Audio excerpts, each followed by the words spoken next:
watching Fintech Wave.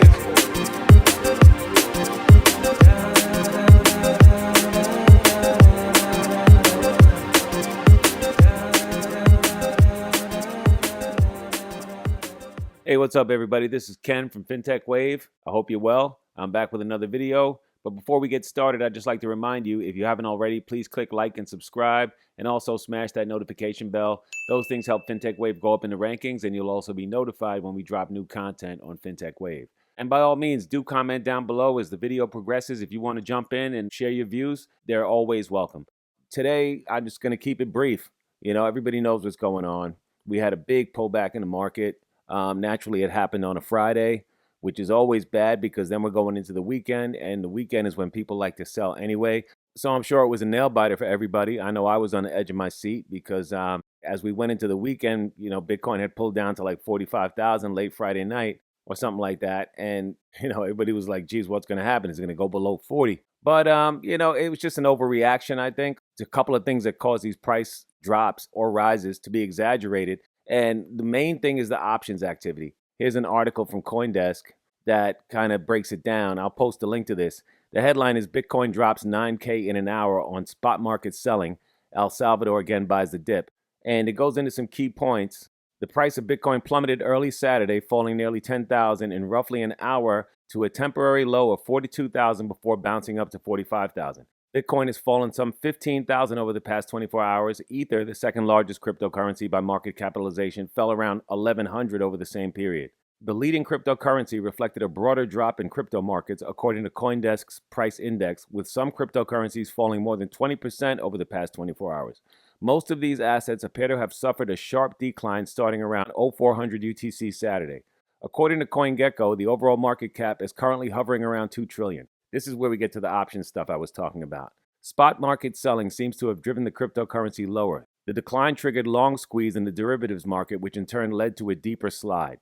Quote, so far I've seen upwards of 4,000 BTC being sold that pushed the market abruptly down, said Lauren Xiss, a crypto exchange traded fund expert and director of CEC Capital. In fact, 1,500 BTC alone was sold in less than a minute at the time of the drop. So they're talking about a long squeeze here. And a long squeeze is when people who have taken long options thinking the price is going to go up, right? An option allows you to participate in an underlying security without buying a security. So you buy an option that says, I want to be able to buy Bitcoin at 51 or 52,000 in a month.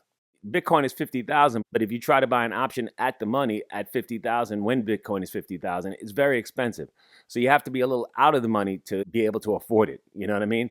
So the way people play it is they think it's going to go up to, say, 57. So they buy the 52 option for like 3 months from now. And that might cost you $700.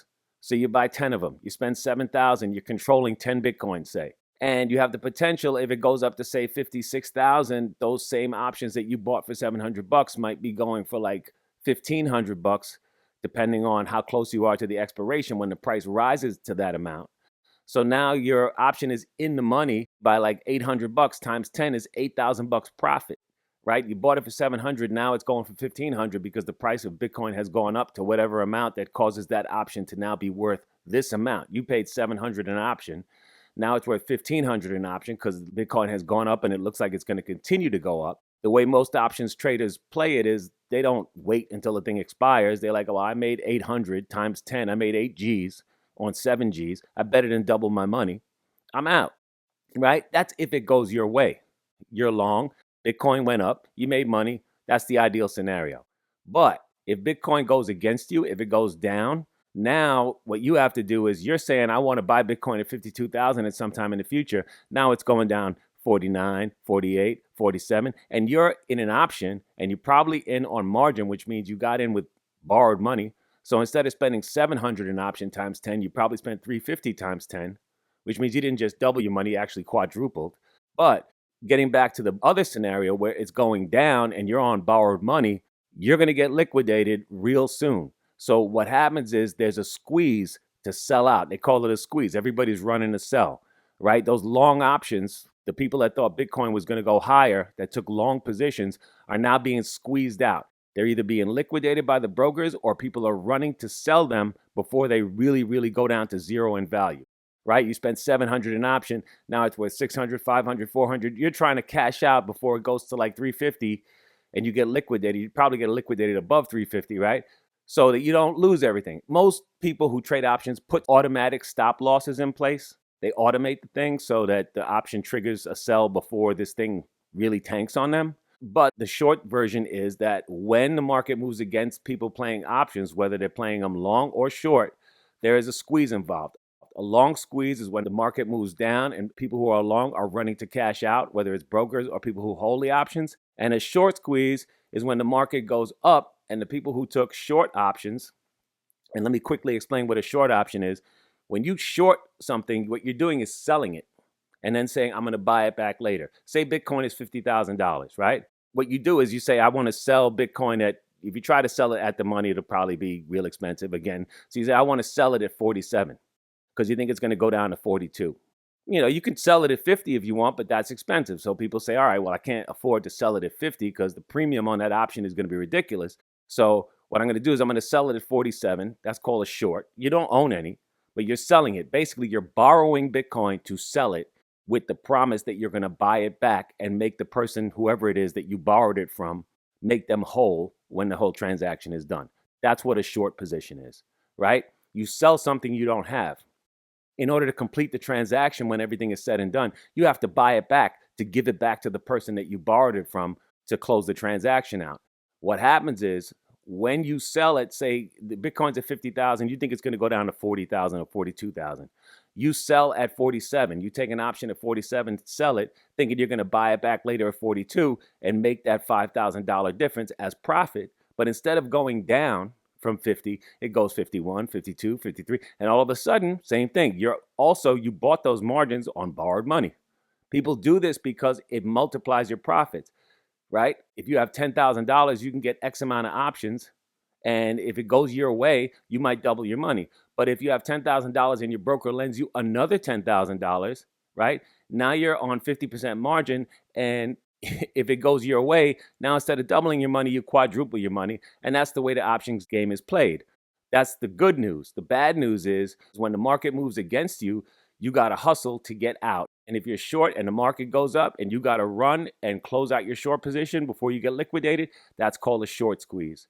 So a squeeze can work either way. A squeeze is when the market moves against you and you have to run to liquidate your options. And between the Chicago Board of Options Exchange and all the people that are playing Bitcoin options, since options became a thing back in 2019, I think it was, late 2019, between that and also the fact that we have a Bitcoin ETF that's not based on spot price, it's based on options, means that this huge ETF now that might be sitting long, thinking Bitcoin is going to go up based on, some technical analysis or whatever that's saying it's going to go to 90,000. And a well-managed fund is going to hedge and be ready to kind of shift either way. But they might be a little bit weighted to the long side. And they're like, yeah, well, instead of being 50-50, we'll be like 75-25 on the long side. And then if they're wrong, now they got to run and squeeze out. And when you're dealing with an institutional size fund, the amount of selling to get back where you need to be in terms of being in the black can be crazy. And that's what this article is about. When she says, so far, I've seen upwards of 4,000 BTC being sold that pushed the market abruptly down. And in fact, 1,500 BTC alone was sold in less than a minute at the time of the drop. To me, that's like institutional size money dumping out so that they can stay where they need to be. I could be wrong, but either way, options are basically at the core of what this article is about. It's not just everybody running like the sky is falling, selling Bitcoin. It's the options that are multiplying any bearish sentiment, any technical analysis in the chart saying things that might go down, goes down even more in my assessment. But the good news is, and that's basically what this video is about, is, every cloud has a silver lining. The glass is also half full. And along those lines, I just want to point out that there are some great buying opportunities right now that have popped up.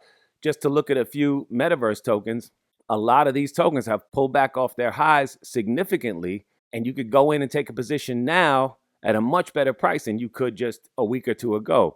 Decentraland was above $4. Sandbox was like $7. Gala was, high 60s, low 70s. Engine Coin was like $3.80. I pointed that out in the last video. generally speaking, a lot of these hot tokens, particularly in the metaverse, that a week ago were much more expensive than they are now, are trading at a great discount. And to me, that's the silver lining in the cloud. Is right now, I guess that's a roundabout way of saying buy the dip.